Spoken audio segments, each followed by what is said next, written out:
Good afternoon. Welcome to a two-part panel on new diplomacy for new conflicts, as tentatively has been described. In the description of the panel, you may see that it deals with a new volume that is soon to be out, and it's a special issue in the Journal of Global Policy. And the first part of this panel is going to introduce the main ideas that have been at the core of this special issue. It is my distinct pleasure to introduce the panelists of today. On my far right is Professor Emeritus Bill Zartman from Johns Hopkins University School of Advanced International Studies, one of the pioneers of the field of conflict resolution and a relentless worker on publishing as much as possible, as quickly as possible. In the middle of the panel is Valérie Rousseau, a professor from Université Louvain in Belgium, an expert in reconciliation processes, and Mikhail Troitsky, director of the MIGIMO Institute for International Affairs in Moscow. All three members of very unique group of experts and scholars of international negotiations called PIN, Processes of International Negotiations, which is now hosted at GIGA. My name is Sinisa Vukovic. I'm Associate Director of the Conflict Management Program at Johns Hopkins University School of Advanced International Studies, and I will moderate today's session. Without further ado, I would like to give the floor to Professor Zartman, who is going to introduce the volume and set the stage for our further discussions. Professor Zartman. Thank you. Does that carry? Yeah. Okay, I don't know whether the organizers of this conference realized the double entendre that they had in the classy title that they gave to this, Navigating Through Disruption. That is, obviously, finding your way through the disruption. But it also means, and this is what we want to focus on, navigating by means of disruption.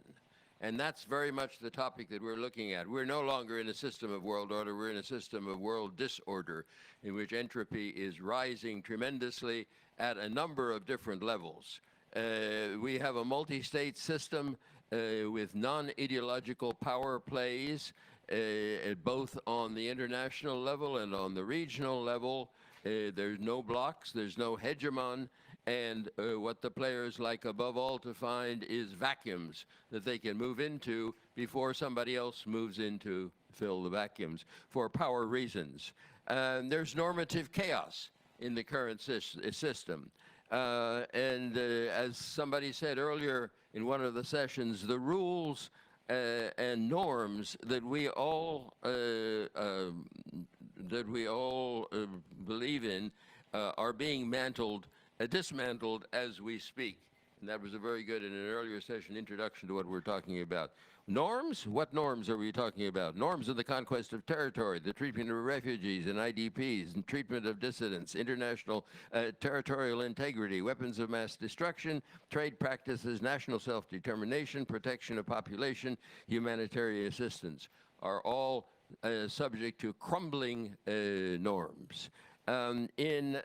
International regimes are also melting down. International regimes on international trade, on non-proliferation, on climate change, on security through the United Nations Security Council, the ICC, and of territorial waters.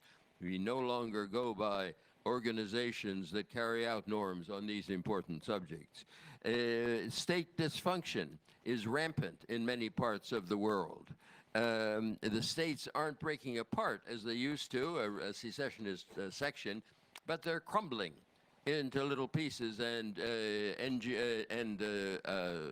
non-state armed groups are taking over security functions within pieces of the state with no goal particularly in mind. Non-state and proto-state actors are impervious to international attempts to try to bring a conflict under control. They don't care. They continue and do what they want. Again, I say rather aimlessly. And finally, there's the rise of national disasters. National disasters are always around for us, but they're not not disasters because of nature, but because of what man does not do about them. Opioid, drought, migratory fish, cholera, and water deficiency for some states. In addition, even more striking perhaps for the interests of all of us here, in the last decade, there have been a number of striking attempts, serious attempts at conflict management that have failed. Not simply conflicts that continue, but at attempts to bring the conflict under control and that have broken down or not gotten anywhere. I needn't remind you of the list of them: Yemen and Libya and Syria and the GCC and Somalia and South Sudan and northern Nigeria and Mali and the Central African Republic and Afghanistan, and in the Philippines, Abu Sayyaf and the NPA, and then when you get off land in the South China Sea. Attempts made to bring conflicts under control that have failed. Why? And it's striking that they all have some common elements that have kept them from arriving at some kind of reconciliation. First of all, they're all stalemated, but the stalemate doesn't hurt. And the countries either arm themselves against hurt or won't feel it, or else they're helped from the outside so that the hurt isn't felt so bad, and so we don't have a ripe situation for resolution. There are no searches for trade-offs. One side is saying, I won't accept anything that you're offering me because you're bad and shouldn't be there anyhow. And so people are not looking for trade-offs to resolve the conflict. And at the same time, there's no interest in reframing the conflict in such a way that perhaps we can redefine it in a way that's beneficial to both of us. There's no support for the mediator. The Security Council sends out mediators, cuts his hands off, and try to walk through this conflict as best you can, cuts his feet off, in fact, so that you have Kofi Annan coming up with his guidelines in Syria. The UNSC did not publish those guidelines for 2 years. A striking example of mediators set out without any support from the mandating agency. And then outside states are interested not in conflict management, but in the conflict. And they see a vacuum and a role to play there, either for proxies or simply to keep other states from getting in there. And so we have navigating by means of disruption. Somebody earlier today said, what are the little things that we can do to change the momentum? And our project here is trying to come up with little things, not systems of world order that we put in place by fiat, but little things that we can do to make a difference. And I'll just tick them off in the same haste that I've talked about the earlier problems. It's important to return to the idea of state building. It's important to build states internationally. It's important to build problem-solving groups, that is, groups of states and NGOs who are interested in solving a problem without waiting for a mandate from the UN. It's important to give mediators support, again, by individual states who are interested, even if the UN falls through, as it does. It's important to build multilateral coalitions to deal with problems, including coalitions of the willing, when a legal coalition is not legal by institutional laws. It's important to bring together teams of rivals, states that are competing over a particular issue or conflict or place, and say, okay, you all have different aims, but let's try to see if we can't meet somewhere to bring this under control and to stop the killing of human beings, as we did in Cambodia in '90, or as we tried to do a good process with the six-party talks in Korea. It's important to encourage regional security communities so that states in a region get together, share defense information, pledge not to attack each other, and then turn to solving their problems in this type of increased security situation. These are all procedural suggestions that we might take up and apply in various places, and there are some substantive suggestions as well. It's worthwhile thinking about reviving historical mechanisms, such as marches or neutral zones or autonomy or non-sovereign self-government. or self-determination.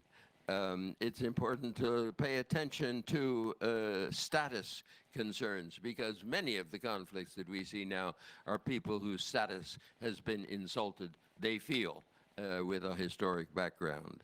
It's important to develop mechanisms for the accountability of humanitarian aid. Humanitarian aid goes to Southern Sudan. It goes to the rulers of Southern Sudan. It never gets to the humanitarian targets. It all goes into their pockets, and then we wonder why they can't find a solution to the conflict. It's important to work with local communities. If the government is unmanageable, it's important to get into local communities and help strengthen them, as the United States, for example, did with Zaire back in the last days of Mobutu. It's important to pay attention to postvention. That is prevention by attention to what happens after an agreement, because we tend to make an agreement and go home satisfied that the job is open. And it's important, and more broadly, to restore the level of permissibility, to raise the threshold of what one dare not do, so that we can think of normative limitations on our actions. And I could go on. Thank you. Thank you very much. Thank you, Professor Zartman. Valerie, Thank your you. paper was on reconciliation processes in the Middle East. Would you like to share some thoughts about that? Limits of reconciliation, more. Thank you very much, Sinicia. Yes, the question is rather simple, is what is the role of mediators in dealing with the past, basically? And the starting point is the following. In the aftermath of violent conflict, the significance of memory issues is paramount. The Israeli-Palestinian case is very telling in this regard. The succession of crises and tensions oversimplified and radicalized narratives of both sides. And today the representations of the past are not only diverging, but incompatible. Think about the interpretations given to the 1948 war, or to the origins of the Palestinian refugee question, or to the plaza of the mosques in Jerusalem. So all these examples illustrate the gap between contradictory narratives. So the question is, how can mediators address contradictory narratives? Well, I suggest in the article to maybe take into consideration three potential attitudes. The first one could be summarized by the formula neither nor. It's a tabula rasa attitude, if you want, neither the Israeli representation nor the Palestinian one. And the argument is simple. There is a risk that telling stories of the violence may justify the next round of violence. So it's wise not to explicitly address the past. That was the explicit argument during the Oslo process. Negotiators explained that they could debate the past for years and never agree. So the objective was to agree about the future, and they conceal all the references to the past. I would have a lot of examples. I have another one, just one concrete example. Bill Clinton confirmed this position during the Camp David talks. One of the Palestinian negotiators referred to the situation that followed the Shoah in Europe to justify the call for compensation for what happened in 1948. And this analogy, this historical analogy, was instantly rejected by the Israeli negotiator, who considered that both contexts were fundamentally different. And Bill Clinton agreed, of course, we cannot compare. So that was really the attitude, let us not argue about the past. First attitude, well, in the field, the concealment of historical narratives does not mean that the emotions, not the narrative, but the emotions that are attached to the narratives can disappear. It can be concealed like that as well. So from a psychological perspective, that's interesting to see that all social psychology studies demonstrate that children of the second, the third, and the fourth generations still have strong feelings of resentment, shame, guilt, and victimization, sorry, especially when past injustices have not been addressed by their parents' generation. That's something that we work on that with a team in Louvain, the University of Louvain, and it's obvious. So a second attitude might also be considered. Not the tabula rasa, just the opposite, would be a kind of juxtaposition. We say that in English as well, right? So not neither nor, but we take all the interpretations of the past. What do I mean? That the mediators consider that they are neither judges nor historians, so that they should respect all the interpretations. I give you an example, concrete one. Jacques Chirac, former French president, who was talking and listening to Yasser Arafat. At that time, it was just after, in the aftermath of Camp David, and Yasser Arafat was explaining that there was no trace, literally, there is no trace of any Jewish temple in Jerusalem. You know the argument. And then Jacques Chirac intervened quite brutally to say, the point is not to know whether these ruins exist or not. It is to respect the representation of the other side. So here it's, okay, this is their representation, you have another representation, and we take them all, and we combine them. There is a textbook, a history textbook that was based on this principle, made by 6 historians coming from both sides, and they could, the outcome that they could reach was, for each page, 3 columns with the Israeli narrative of 1948 or any event, blank, and then the Palestinian narrative, and each student could make comments between the 2 narratives. So first attitude, neither nor. Second attitude, both interpretations of the past. Third attitude, new common interpretation of the past. Much more ambitious. I would call that kind of zigzag between the notions. So it's on the one hand, on the other one. So much more ambitious, yes, since the purpose is really to develop a shared vision and to go to better form stories. It's a re-examination, and you know it requires to go beyond denial and to acknowledge not only the facts but also responsibility. Well, we can have discussion about that. It's a huge, huge question. To me, it's far too ambitious, to be honest.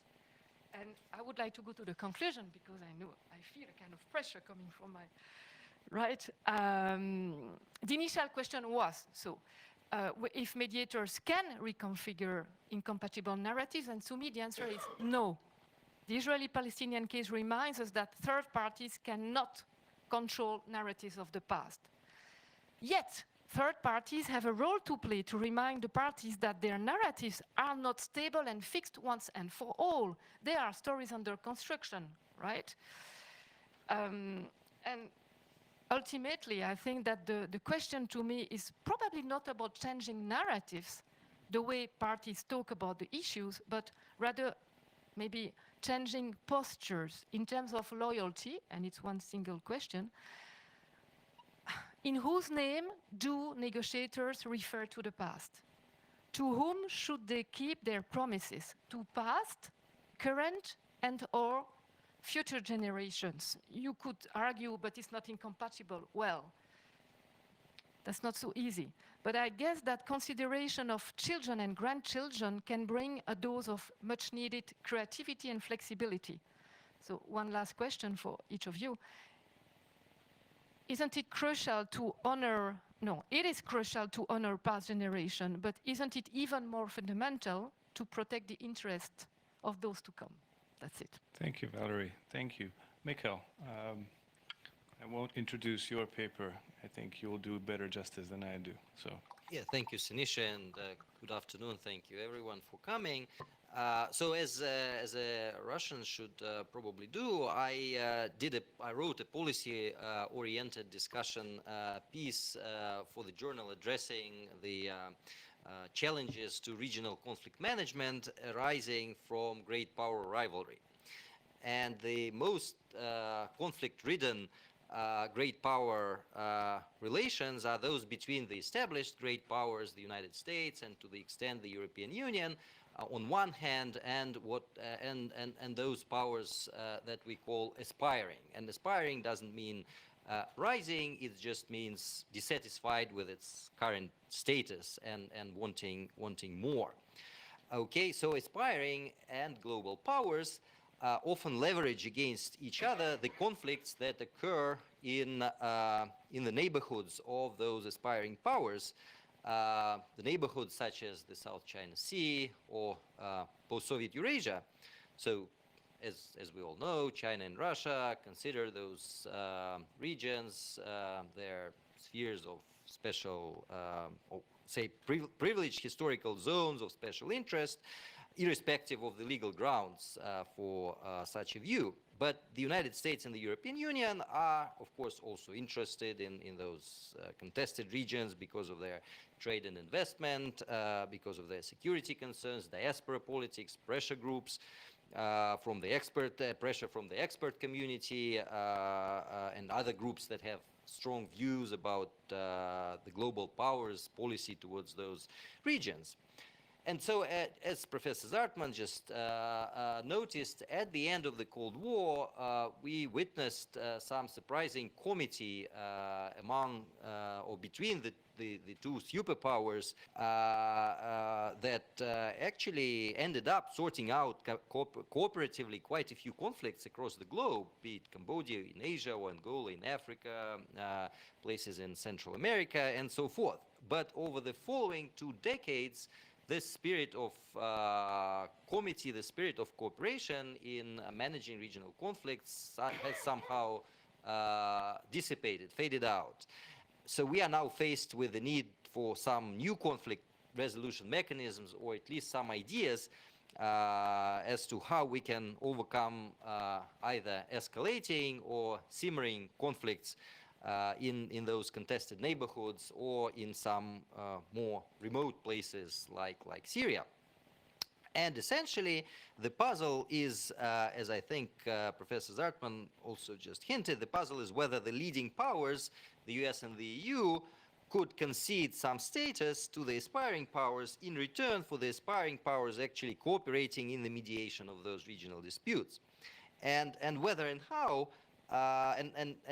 and how much the regional powers can appreciate the benefits of conflicts actually being resolved while they receive credit for their resolution. So that is something, these are the factors on which the actual willingness of the parties to jointly manage those regional conflicts and resolve them may actually depend. And you certainly cannot think in terms of grand bargains that would delineate geographic areas of responsibility or not speaking about spheres of influence. But what could perhaps be tried, and I'm trying to play with this notion in my article, is a web of negotiation fora that would span and transcend the spots and the regions that are contested by global and aspiring powers. And negotiation, in a way, is a pragmatic give and take, right? So it doesn't compromise any principles, neither does it imply interference in domestic affairs? And we already have some negotiation fora in place, such as the OSCE, NATO-Russia Council, Shanghai Cooperation Organization, and so forth in Eurasia. But we need more comprehensive platforms. So we were asked to be normative in our pieces written for the journal. So I played with the idea that we could perhaps formalize some regular security consultations involving the United States, Russia, and China, and any number of relevant stakeholders in post-Soviet Eurasia or broader Eurasia, depending on the issue under discussion. Perhaps Belt and Road countries plus the United States, then some key EU members and the EU as a whole could also form a negotiation platform. And perhaps we could also think in terms of trade zones plus that could involve China, the European Union, and some states in post-Soviet Eurasia, Asia, and Europe. So the point is that such a web of bilateral and multilateral fora could be relied upon at least a canary in the coal mine of conflict. It is supposed to be on what the international relations scholar Robert Cohen called diffuse reciprocity, and that is the aspiring powers whose status is being elevated would have to honor the concerns of the global powers to keep, those valued negotiation fora running. And of course, there are plenty of stumbling blocks. There are plenty of obstacles that you need to overcome in order to put those fora in place, or even make this proposal realistic. And I guess you would first need to tackle the widespread conviction among on one hand, the global powers and aspiring powers on the other hand, convictions about their mutual weakening.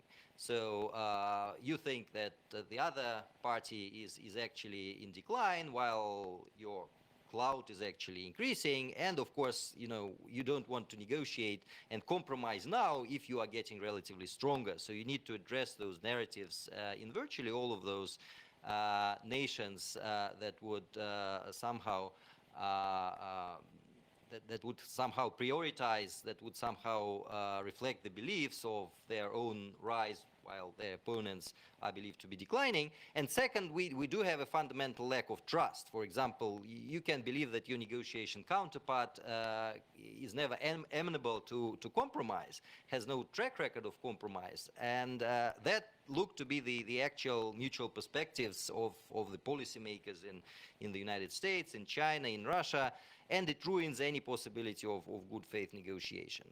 But hopefully, and that's my kind of bottom line, hopefully there's this mighty challenge of the rising cost of uncertainty that is going to actually challenge those convictions. So you're going to have uncertainty.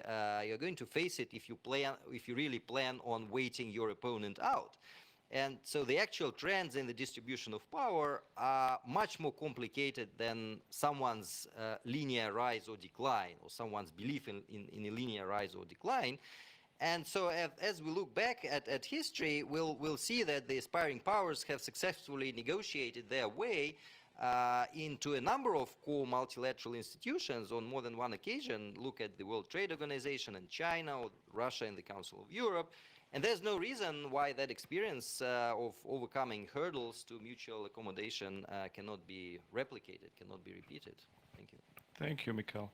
I will try to expedite the Q&A and just jump on it. And I would like to invite you to join us at slido.com, as you can see on the big screen, and please post your questions as we go by. Valerie, I think this question was intended to you, but please, everyone is more than welcome to jump in. The question goes, what do you mean by changing the narrative of the past, especially when it comes to the Palestinian case? Is there any suggestion, at least on a policy level, how this could be done and potentially expanded to other examples that are similarly salient and difficult to fathom? In the Palestinian-Israeli case, I have one very concrete example, maybe, and otherwise I will give an example in another case. During the Taba conference in 2001, Israeli negotiators explicitly considered the right of return of Palestinian refugees, and one of them started to acknowledge the Palestinian tragedy. That was the first ever reference at this level of negotiation, and it was really a shift in the negotiations, and this shift was made possible. That's what we can see in the testimony of the negotiator. This shift was made possible thanks to the work of the so-called new historians in Israel. Do you remember it? A long time ago. But and it's not the current trend anymore. But this was an official shift, if you want. Another one which is more stable, I hope. When Jacques Chirac in France in 1996 explicitly asked for apologizes on behalf of France for the Jewish raffles of the Vel d'If, that was a major shift in the narrative that was stressed in France, and we have plenty of cases like that. I don't know whether it makes sense or. Thank you very much. Last question, if I may just jump in, and following up on Professor Zartman's and Mikhail's remarks, can you just briefly remind us why is it so problematic to create grand systems over again, and why should we focus on the more regional or local realities instead? Well, I think from my side that on the part of both parties, there's a disinterest in grand systems. There's a feeling that the grand systems, the last being the bipolar system, or for the United States, the unipolar system, were ineffective, were demanded too much of us, didn't pay enough attention to us. So we felt badly served by the previous institution, constrained by them. And then we were surprised on both sides to see that the other side, taking advantage of that vacuum of commitment, and commitment is power, vacuum of commitment to jump in and fill the vacuum. There's an absolute rule of politics that vacuums will be filled. And then when you have status questions, as both Mikhail and I noted, then it's obvious that there are candidates to fill that vacuum, and then this increases the disillusion and distrust of the parties with a global type of system. Yeah, we do have grand systems in place. We have the United States and its allies. We have this transatlantic relationship.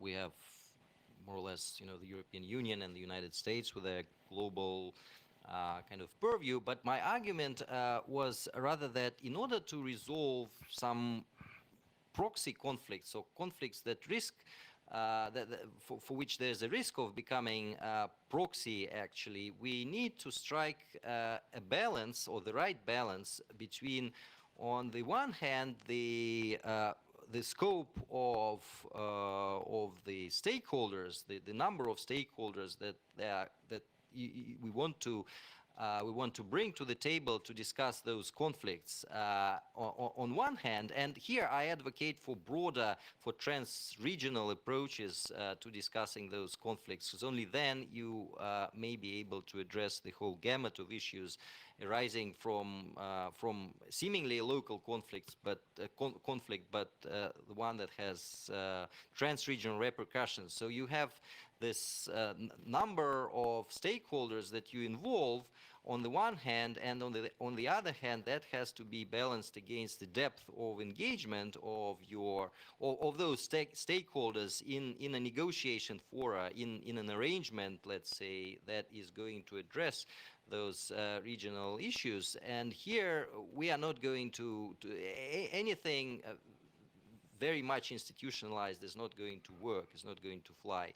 No binding institutions are not going to work. So I was thinking in terms of just showing goodwill in negotiation fora with a fairly broad number of participants that would value those fora as a platform for interaction, for negotiation, and perhaps I thought that could be an optimal way of addressing those regional conflicts that are long-standing, that are becoming intractable, and that have more and more features of being, proxy conflicts and actually being embedded into the international structures and the system.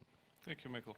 Last question, because we have to introduce another group, and it goes back to the issue of narratives.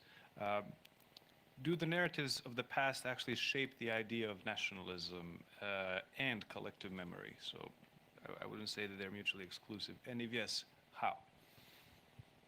Not by definition. A narrative is ambivalent, and memory is ambivalent, so it's neither positive nor negative as such. It depends on the objective which is pursued. But in the aftermath of mass atrocities, you don't have spontaneously a narrative which is not nationalistic. You see what I mean? Because you are just focusing on your victims, and I completely understand that from a psychological perspective. What is interesting is maybe the shift in the German narrative, if there is a so-called German narrative, I mean, strategic narrative. When I say, just to come back to a detail in the presentation, I said the Israeli representation and the Palestinian. Of course, there is no like a kind of two homogeneous and standardized narratives, but there are less and less dissonances and creative voices, I have to say, though. And so it's really, I think that there are two major factors to know whether it is nationalistic or not, or nationalist. First, timing. When are we? Not how many years, but how many generations after the violence? And second factor, leadership. Leadership is key. Thank you very much, Valerie. Please join me in a round of applause for our first group of panelists in presenting this special issue. And I would like to recommend that you look into the special issue, because the articles are now out on Wiley website, and on the website of Global Policy we will have flyers that you can take with you to see the very impressive collection of work, policy-relevant work by academics and pra-academics on the issues that are most pertinent for today's global order. Thank you very much. And let me now